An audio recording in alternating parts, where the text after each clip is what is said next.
Buenas, buenas, ¿qué tal? ¿Cómo va? Espero que bien. Perdón por la calidad de la imagen, es todo lo que pude hacer con esta tecnología que tengo a mano. Eh, Bien, bueno, este video tiene la intención de hablar un poquito sobre la primera parte de la ley de cooperativas. Está destinado principalmente a los alumnos de sexto año de la Escuela Cooperativa Los Andes en Bariloche. Sin embargo, si otra persona le sirve, le interesa, ahí está, ¿sí? Es conocimiento libre para todo el que lo quiera utilizar. Bien, primero que nada, ¿cómo encontramos la ley? La ley se puede buscar en el sitio web Infolev, ¿sí? Es la ley número 20.337. Para mis alumnos en particular y para todo el que quiera, pueden entrar en matemanía.com.ar.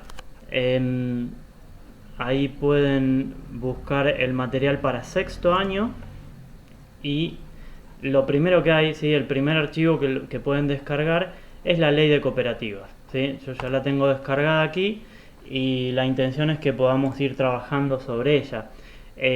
Bien, vamos a hacer un repaso rápido de los contenidos que llegamos a dar, ¿sí? Lo primero que dijimos es que la ley se sancionó el 2 de mayo de 1973 y esto es un poquito una espina este, para todos los cooperativistas porque fue en una época de facto, ¿sí? Si bien ya se habían realizado las elecciones para el nuevo presidente en aquel momento, todavía no había asumido, ¿sí? El nuevo presidente que iba a ser Cámpora no había asumido y todavía estaba Lanusse, ¿sí? Un presidente de facto. Así que bueno, 2 de mayo de 1973, ¿sí? Esta ley reemplaza a la histórica, ¿sí? La ley de 11.388 que fue impulsada en buena parte por Juan B. Justo, un socialista de principios del 1900 y pico. Em, ¿Cómo es? Y bueno, también a la 19.219 que era como un complemento, ¿sí? Bien, bueno, esta ley no es perfecta, ¿sí? La ley de cooperativas en Argentina no es perfecta, requiere algunas modificaciones, los cooperativistas tenemos varios comentarios para hacerle, en particular probablemente como es en lo relativo a las cooperativas de trabajo, ¿sí? Que las mencionan muy poco, prácticamente nada, y, y la verdad es el tipo de cooperativa que más existe en nuestro país, ¿sí? Son las cooperativas probablemente más chiquitas, considerablemente distintas al resto de las cooperativas probablemente, pero bueno, ¿sí? Interesante para prestarle atención a eso. Bien, nosotros vamos a focalizar en algunos artículos, no vamos a ver todos, ¿sí? La ley está, la pueden leer, pero hacemos foco en algunos, ¿sí? Bien, habíamos dicho que el artículo 2 está muy bueno porque es una descripción bastante clara de qué es una cooperativa, ¿sí? Para las personas que no hayan podido estudiar nada de cooperativismo, poder ver estos incisos, estos 12 incisos del artículo 2, le da una idea de qué es una cooperativa. Lo primero que dice es que tienen capital variable. Sí, la verdad que prácticamente todas los tipos de sociedades que tenemos en nuestro país tienen capital variable, quiere decir que pueden crecer en dinero o pueden decrecer en dinero, ¿sí? Y la duración es ilimitada, claro, no tiene una fecha de vencimiento de alguna manera, ¿sí? Uno no puede decir hago esta cooperativa, o sea, uno me refiero a somos varios, ¿no?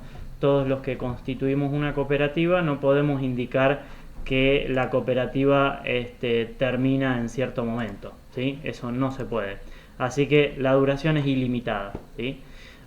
Por otro lado, no tiene un límite en el estatuto, no se puede decir un límite máximo, ¿sí? Acá hay un detalle, ¿no? Pero es un límite máximo de la cantidad de asociados, ¿sí? Ni tampoco un límite máximo de dinero que puede llegar a tener la cooperativa en cierto momento. Después, como es el inciso 3, dice que conceden un solo voto a cada asociado, ¿sí? Esta es la primera gran diferencia que hay entre una cooperativa, al menos en la ley, ¿no? Como es entre una cooperativa y el resto de las sociedades comerciales, una sociedad anónima, una sociedad de responsabilidad limitada, etcétera, que cada asociado tiene un voto y no importa cuándo entró, no importa cuánto dinero puso, no importa absolutamente nada de eso. Sos una persona, tenés un voto, ¿sí? Todos tienen la misma cantidad. Como es. Y después algo interesante que dice que no otorgan ventaja ni privilegio alguno a los iniciadores, fundadores y consejeros, ¿sí? O sea, en principio somos todos iguales ante esta ley de cooperativas, ¿sí? Eso es interesante. Después, bueno, el inciso 4 lo vamos a saltar, pero el 5 dice que cuentan con un mínimo, ¿sí?, de 10 asociados, ¿sí?, salvo las excepciones que expresamente admitiera, ahí dice la autoridad de aplicación, que hoy en día, ¿sí?, en 2020 es el INAES, el Instituto Nacional de Asociativismo y Economía Social, acá en Argentina. Claro, dice salvo esas excepciones, porque hay una excepción importante de las cooperativas de trabajo y algunas cooperativas agropecuarias que pueden tener un mínimo de 6 asociados, ¿sí? Y eso es un número bastante atinado, ¿sí? Pero en principio a nivel general serían 10, salvo las de trabajo y, como mencioné, las agropecuarias. Después dice, distribuyen los excedentes en proporción al uso de los servicios sociales. Y esa, la verdad, a mí me parece una definición muy buena, ¿sí? Dependiendo cuánto yo uso aquello que provee esa cooperativa, ¿sí?, si es que sobra dinero a la hora de repartirlo a grandes rasgos, ¿sí?, yo me voy a llevar la proporción de servicios que utilicé, que de alguna manera se refiere a cuánto yo aporté en la construcción de ese dinero que terminó sobrando, ¿sí? Recuerden que en las cooperativas nosotros hablamos de excedentes, ¿sí? No hablamos de ganancias, ¿sí? Es dinero que ha sobrado en este proceso de darnos servicios a nosotros mismos, ¿sí? Entonces, por ejemplo, en una cooperativa de trabajo, ¿sí?, el servicio que da ahí es la posibilidad de trabajar. Entonces, básicamente, si una persona trabajó 10 horas y otra persona trabajó 5, a la hora de repartir el dinero que sobre, la persona que trabajó 10 va a llevarse el doble de la que trabajó 5, ¿sí? Esto estamos hablando a grandes rasgos, ¿sí? Después, si se tratara de una cooperativa de servicios públicos, por ejemplo, la cooperativa de electricidad Bariloche, ¿sí?, si es que llegara a sobrar dinero y a su vez decidieran repartirlo al final del ejercicio, o sea, al final del año, lo que fuere, la persona que haya utilizado más los servicios, o sea, que haya utilizado más electricidad, se va a llevar más, y la persona que haya utilizado menos se va a llevar menos, en caso de que repartan el dinero que sobre, ¿sí? Bien, después el inciso 7 dice que no tienen como fin principal ni accesorio la propaganda de ideas políticas, religiosas, nacionalidad, región, raza, ni imponen condiciones de admisión vinculadas con ello. O sea, no hay manera de que haya una cooperativa del catolicismo, ¿sí?, o del judaísmo, o de la religión que fuere, ¿sí? No hay forma, ¿sí? Ni tampoco de la región, de la nación, de lo político. No hay una cooperativa peronista, no hay una cooperativa radical, ni nada por el estilo. No. Bien, después dice que el inciso 8, fuerte, importante, dice que las cooperativas fomentan la educación cooperativa, ¿sí? Lo dice acá la ley, lo dice en un montón de otros lugares, ¿sí? Bien, el inciso 9 del artículo 2 dice que prevén la integración cooperativa, ¿sí? Esto para los chicos de sexto ya lo estudiamos, ¿sí? Cuando una cooperativa se puede unir a otras cooperativas, ¿sí?, del mismo grado, y formar una cooperativa de grado superior, ¿sí?, para unirse y tener más fuerza, ¿sí?, para ayudarse entre ellos.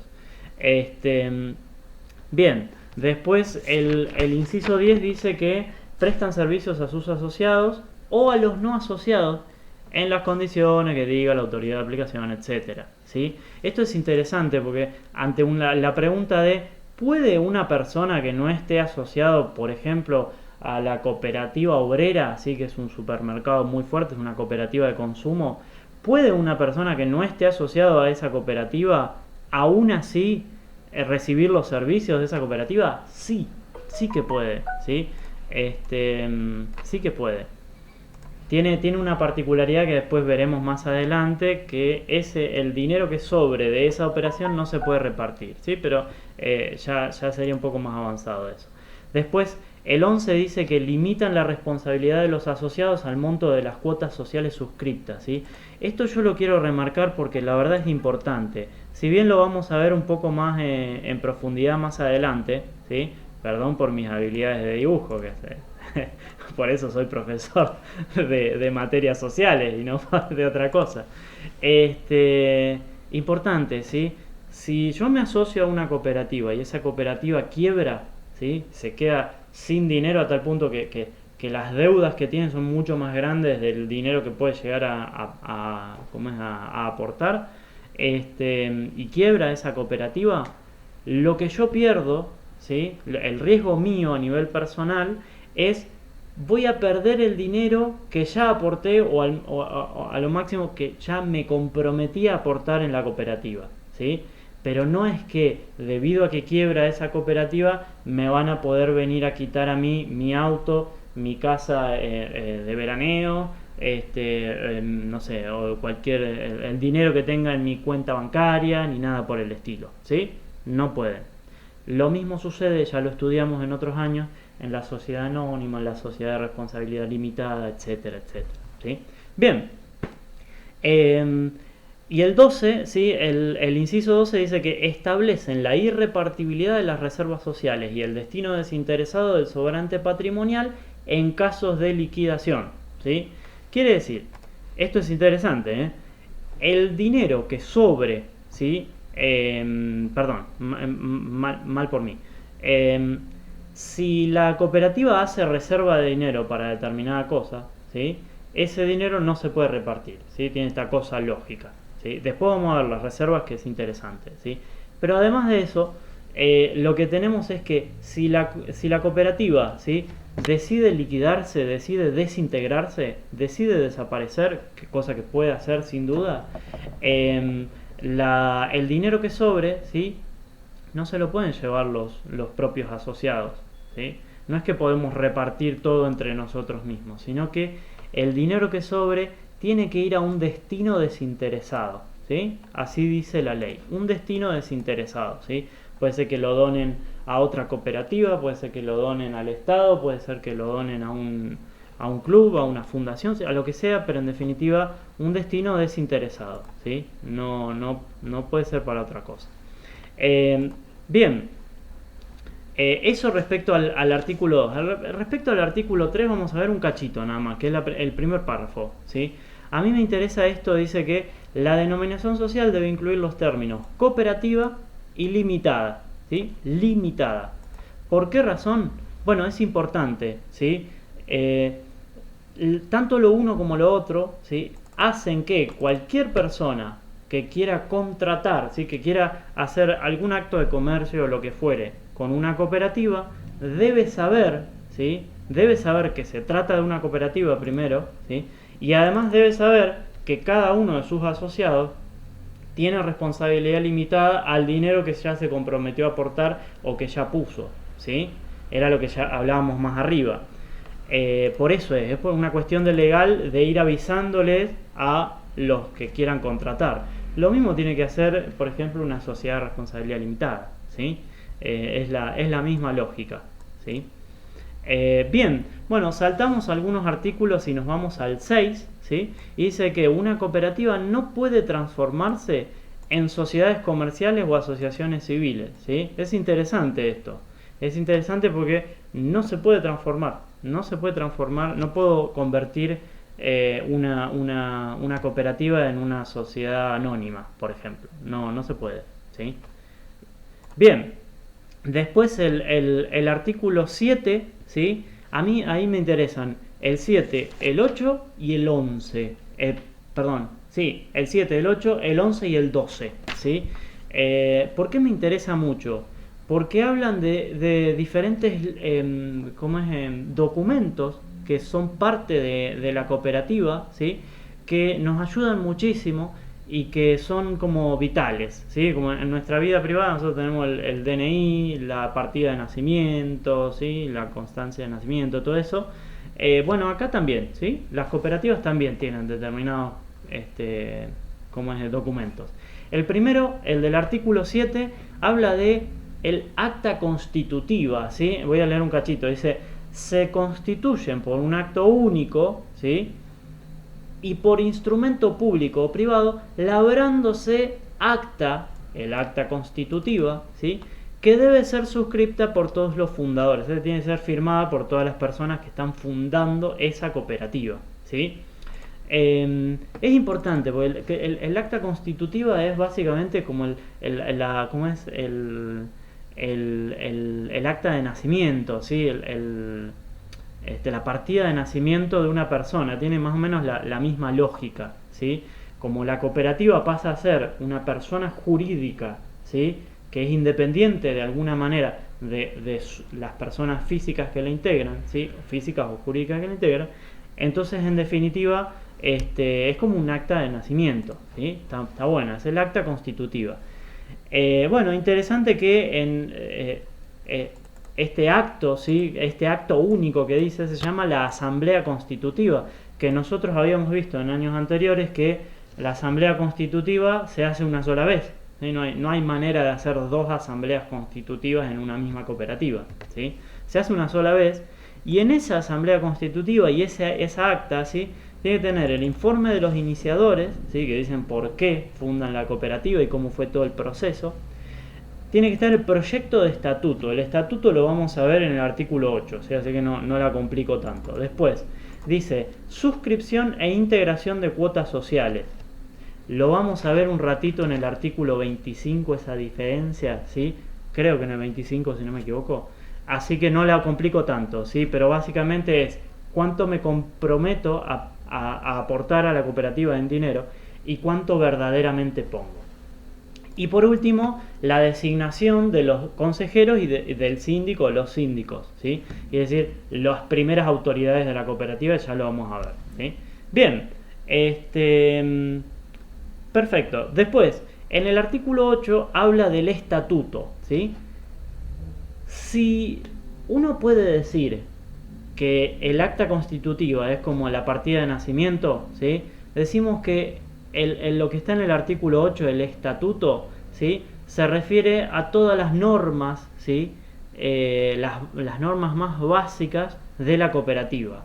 Si cualquiera de ustedes en algún momento piensa en entrar en una cooperativa, lo primero que tiene que hacer es pedir el estatuto. Es más, te lo deberían dar de entrada, ¿sí? Pero en definitiva uno pide el estatuto con la intención de saber cuáles son las reglas, ¿sí?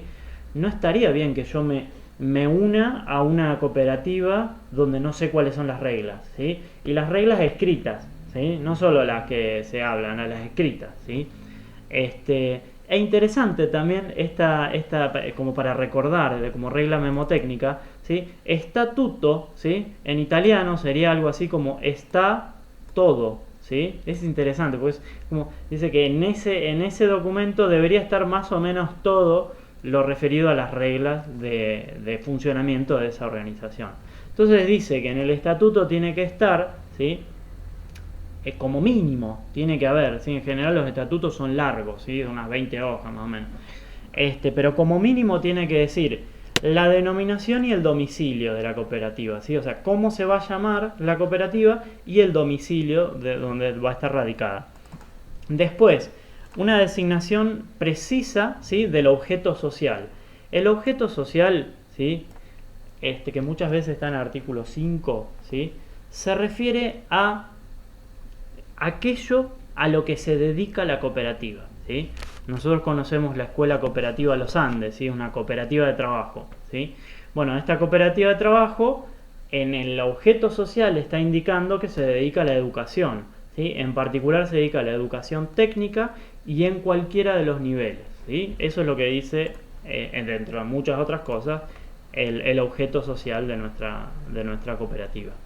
Bien, después el artículo, lo tercero que tiene que ver es el valor de las cuotas sociales, ¿sí? el valor de las cuotas sociales, la organización y la administración, o sea, cómo se va a administrar, ¿sí? Cómo se va a controlar, la fiscalización sería eso, ¿sí? Cómo se va a controlar, ¿sí? Y cada cuánto y cómo se van a hacer las asambleas, cómo se van a desempeñar las asambleas, ¿sí? El paso a paso, ¿sí? Después, tiene que estar la regla de cómo se va a distribuir el dinero que sobra, ¿sí? Los excedentes, el dinero que sobra. Y en caso de haber, cómo se van a soportar las pérdidas, ¿sí? Pero en definitiva, si uno quiere saber cuánto dinero le correspondería en caso de que sobre dinero y que se vaya a repartir, ¿sí? Tendría que leer el artículo correspondiente que esté ahí en el estatuto, ¿sí? Un estatuto, sin ir más lejos, se parece mucho a esto que estamos viendo acá, ¿sí? Se parece mucho a una ley, porque está llena de artículos y demás, ¿sí? Todo ordenadito. Bien, después las condiciones de ingreso, retiro y exclusión, ¿sí? Tres cosas distintas. Ingreso, cuando uno quiere entrar en la cooperativa, ¿sí? Si yo quiero entrar, ¿qué requisitos tengo que cumplir? ¿Sí? Lo segundo, retiro, en caso de que yo quiera renunciar, ¿sí? Quiera dejar de ser dueño de esa cooperativa, ¿sí? ¿Qué tengo que hacer? ¿Sí? Y lo último, la exclusión de un asociado, que sería si lo echan, ¿sí? ¿Pueden echar a un asociado de una cooperativa? Sí, sí que pueden, ¿sí? Lo puede hacer el Consejo de Administración, lo vamos a ver en un ratito porque hay ciertos límites, ciertas cosas a cumplir, ¿sí? Pero esas tres cosas, ¿sí? Que es importante saberlo. Después, las cláusulas necesarias para establecer los derechos y las obligaciones de los asociados. Eso está buenísimo, ¿sí? Porque en general en 2 artículos dice cuáles son mis derechos, o sea, qué me corresponde, ¿sí? En base a ese en base a ese estatuto, y a su vez qué cosas tengo que hacer, ¿sí? Qué cosas estoy obligado a hacer. Y por último, las cláusulas atinentes a la disolución y liquidación, ¿sí? En caso de que desaparezca la cooperativa, que se debe cumplir, ¿sí? Bien, después, ahora quisiera que saltemos al artículo 11, ¿sí? El artículo 11 dice algo interesante, ¿sí? Dice que si los fundadores y los consejeros ¿cómo es? Cuando fundan la cooperativa, ¿sí? Porque en realidad en el 9 habla sobre cómo es el trámite a grandes rasgos, ¿sí? de armar la cooperativa. Y como yo les habré anticipado, esto de desde el momento que uno decide hacer una cooperativa y hace el acta, ¿sí? El acta constitutiva junto con todo el resto de los fundadores, hasta que verdaderamente está constituida la cooperativa, pasa un tiempo, ¿sí? No es instantáneo, pasa un tiempo que suelen ser varios meses, ¿sí? Entonces la pregunta es, desde que hacemos el acta constitutiva, ¿sí? Hasta que podemos empezar a operar, ¿hay que esperar? Y la verdad es que en principio no hace falta, pero hay un riesgo, ¿sí? Dice, los fundadores y los consejeros son ilimitadas, ¿sí? Y solidariamente responsables por los actos practicados y los bienes recibidos hasta que la cooperativa se hallara regularmente constituida, ¿sí? Esto quiere decir que si alguna cosa funciona mal, algún negocio o lo que fuere funciona mal, y como la cooperativa no tenía todavía la habilitación en cierto sentido, ¿sí? El problema que sucede ahí es que vamos a tener que pagar con nuestros bienes personales, ¿sí? Mi auto, mi casa, el dinero que está en el dinero que está en el banco, etcétera, ¿sí? Bien, en mi casa en realidad no, porque sería un bien de familia, ¿sí? Pues si tengo 2 casas, ahí sí, la segunda casa sí. Pero bueno, después del artículo 12, ahí yo quería llegar, ¿sí? Fíjense que dice, aparece acá un tercer documento, ¿sí? Dice que, en realidad está en el 13, pero está cerca, ¿sí? Dice, para la vigencia de las modificaciones estatutarias, ¿sí? O sea, para que, si yo quiero modificar el estatuto, ¿sí? Se requiere la aprobación por la autoridad de aplicación, ¿sí? O sea, en este caso el INAES tiene que aprobarlo, ¿sí? Y la inscripción en el registro de esta. A tal efecto, se seguirá en lo pertinente el trámite establecido en el artículo 9. No hay problema. Ahora, fíjense que en el 13 dice los reglamentos, y esto es algo medio nuevo que aparece, ¿sí? Porque antes no lo habíamos hablado. Nosotros habíamos hablado de acta constitutiva Habíamos hablado de estatuto y acá aparece algo nuevo que dice los reglamentos, ¿sí? Así en plural. ¿Por qué? Porque muchas veces las cooperativas lo que hacen es agregar, además del estatuto, ¿sí? Agregar reglamentos internos, ¿sí? Que puede ser uno o pueden ser varios, ¿sí? Pueden ser varios, ¿sí? Y en general es algo como más pormenorizado de las diferentes reglas que tiene la cooperativa, ¿sí? En nuestro caso tenemos un reglamento, ¿sí? Pero la verdad que podríamos tener tantos como quisiéramos, ¿sí? El tema es que todo eso lo tiene que aprobar el INAE, ¿sí? Dice, los reglamentos que no sean mera organización interna de las oficinas y sus modificaciones deben ser aprobados e inscriptos conforme a lo previsto en el artículo anterior, etcétera, ¿sí? O sea que básicamente todo aquel nueva regla que ponemos básicamente lo tiene que aprobar el INAE, ¿sí? Bien, vamos acelerando un poquito, ¿sí? Y ahora pasamos al artículo 17, ¿sí? El artículo 17 dice algo interesante, dice quiénes se pueden asociar a una cooperativa, ¿sí? Y en principio, y algo lógico, dice que las personas físicas, de carne y hueso, ¿sí? Mayores a 18 años, ¿sí? Entonces, en principio, ¿podría un menor, o sea, una persona de 10 años asociarse a una cooperativa? Bueno, en principio no, ¿sí? En principio no. Dice, además de eso, los menores de edad por medio de sus representantes legales, ¿sí? O sea, supongamos un tutor, un padre, una madre, ¿sí? Que lo apruebe.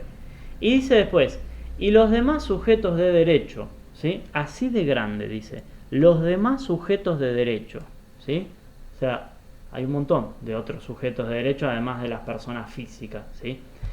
Inclusive las sociedades por acciones siempre que reúnan los requisitos establecidos en el estatuto. Yo les soy sincero, esto al principio no lo entendía hasta que escuché un ejemplo y dice, claro, sí, obvio que tiene que... Por ejemplo, una sociedad anónima puede formar parte, puede asociarse a una cooperativa, puede ser asociada a una cooperativa, ¿sí? Puede una sociedad en comandita simple, puede una asociación civil, puede una fundación, ¿sí? Todos pueden. ¿Por qué? Imaginemos la cooperativa de electricidad Bariloche, ¿sí? Es prácticamente la única organización, ¿sí? Que provee electricidad en nuestro, además de muchos otros servicios, ¿sí? Pero es la única que provee electricidad en nuestra ciudad.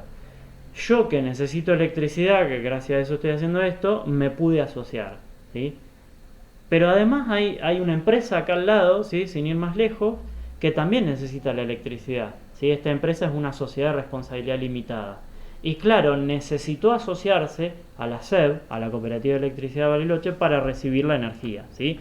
Así que básicamente, prácticamente todas las personas jurídicas y las personas físicas pueden sumarse a una cooperativa, ¿sí? Bueno, vamos al artículo 21, ya estamos acercándonos al final, pero hay contenido interesante, ¿sí? Dice el 21 que los asociados tienen libre acceso a las constancias de registros de asociados. La información sobre las constancias de los demás libros debe ser solicitada al síndico, ¿sí? Nosotros hace un tiempo hemos estudiado que el síndico tiene como una doble función, ¿sí? Lo primero que tiene que hacer es, controlar el desempeño del consejo de administración, ¿sí? Es algo que se va a ver en otros videos más adelante. Pero además, ¿sí? Habíamos dicho que el síndico tiene que ser como el nexo, ¿sí? La unión, el gluten, la plasticola entre todos los asociados y el consejo, ¿sí? Y el consejo, ¿sí? La vía de comunicación tendría que ser el síndico en general, ¿sí? Excepto para cuando se requieren los registros asociados, ¿sí? Si yo quiero saber quiénes son los otros asociados, por ejemplo, yo ahora hace 2 años me uní a la... Bueno, 2 años de verdad cumplo en junio, creo. Pero 1 año y medio, supongamos, ¿sí? Me uní a la cooperativa de trabajo para la educación técnica Los Andes, ¿sí? La escuela nuestra. Si yo quisiera saber quiénes son los asociados nuevos, ¿sí? Eso se lo puedo pedir de manera directa al consejo de administración. Ahora, cualquier otro tipo de registro que esté necesitando, ponerle que quiero ver el último balance, ¿sí? quiero saber cuáles fueron las últimas memorias que se escribieron y demás, ¿sí? Eso se lo tengo que pedir al síndico, ¿sí? ¿Por qué la ley pone esto? Depende mucho también de cada cooperativa, ¿sí? En la nuestra, la verdad, no es necesario, ¿sí? Pero en definitiva, la ley pone esto, ¿sí? Para que el grueso de los asociados, ¿sí? No puedan poner en jaque mate al Consejo de Administración, en el sentido de pedirle tanto registro, que el Consejo de Administración no pueda administrar, sino que tenga que pasársela mostrando registros, ¿sí? Mejor que todo eso lo junte el síndico, ¿sí? En esas reuniones que él va y presencia del consejo, que él lo pueda pedir y que se lo otorgue a cada asociado cuando lo necesite, ¿sí? Bien, después está el artículo 22, dice que los asociados pueden retirarse voluntariamente en la época establecida en el estatuto, ¿sí? O en su defecto al finalizar el ejercicio social, dando aviso con 30 días de anticipación, ¿sí? Interesante, tenemos que avisar antes de irnos, ¿sí? No podemos pegar el portazo así nomás y listo, sino que hay que avisar con tiempo, ¿sí? Esto es importante porque la verdad que administrar una cooperativa no es fácil, ¿sí? Es una herramienta buenísima para el avance de la sociedad, para nuestro bien, para el bien del resto, pero no es fácil, ¿sí? Entonces hay que manejarse con tiempo, ¿sí? Acá y en cualquier otro tipo de organización, la medida que uno pueda avisar con más tiempo, mejor, ¿sí? Mejor. El artículo 23 dice que la exclusión puede ser apelada ante la asamblea en todos los casos, ¿sí? Y acá era algo que yo ya había hablado antes y que dije que lo iba a profundizar, ¿sí? El artículo 23 es importantísimo. Yo había adelantado que se puede echar a un asociado, ¿sí? Es como echar a un dueño, es lo mismo, ¿sí? Entonces, se puede echar a una persona, ¿sí? ¿Quién lo hace? En general lo hace el Consejo de Administración, ¿sí? Porque es el que toma las decisiones más importantes las más importantes la toma la Asamblea, ¿sí? Pero me refiero en el día a día, ¿sí? Es el que toma las decisiones para administrar la cooperativa, ¿sí? Entonces puede echar a un asociado.